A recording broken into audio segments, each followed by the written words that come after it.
উপায় হতে পারে। যারা নিরপরাধ শিক্ষার্থী, আমরা এর আগেও বলেছি, যারা শান্তিপূর্ণভাবে এই আন্দোলনে অংশগ্রহণ করেছে তারা কেউই যাতে কোনো ধরনের হয়রানির বা প্রশাসনিক কোনো হয়রানি, আইনগত কোনো জটিলতায় যাতে করে তারা না পড়ে, এটার জন্য আমরা ঘোষণা দিয়েছি। এখন যে সমস্ত শিক্ষার্থীগণ বা তাদের অভিভাবক যদি মনে করেন যে তারা নিরপরাধ, তারা অবশ্যই সেটা আমাদের সাথে যোগাযোগ করতে পারেন। আমরা সরাসরি তাদেরকে সকল ধরনের সহযোগিতা দিব, কিন্তু সুনির্দিষ্টভাবে অবশ্যই বলা প্রয়োজন।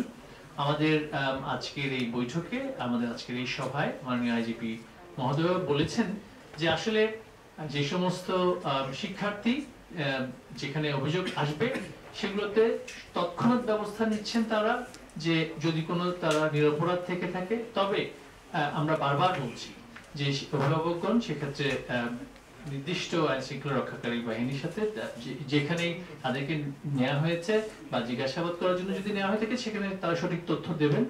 আর শিক্ষা প্রতিষ্ঠান খোলার প্রশ্নে আমরা বারবারই বলছি জননিরাপত্তা সর্বাগ্রে, এবং জননিরাপত্তার বিষয়টি বিবেচনায় নিয়ে আমরা সকল কর্তৃপক্ষের সাথে আলোচনা করে ধাপে ধাপে অবশ্যই আমরা শিক্ষা প্রতিষ্ঠানগুলো খুলতে চাই।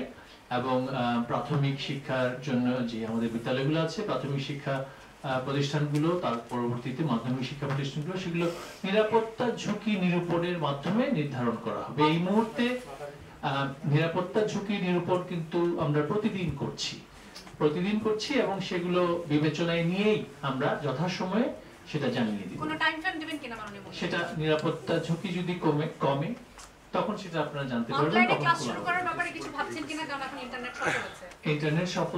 ইন্টারনেট যেহেতু সচল হয়েছে সেটাও আমরা বিবেচনা করছি, এবং আমরা বিশ্ববিদ্যালয়গুলোর সাথে ইতিমধ্যে আলোচনা করছি।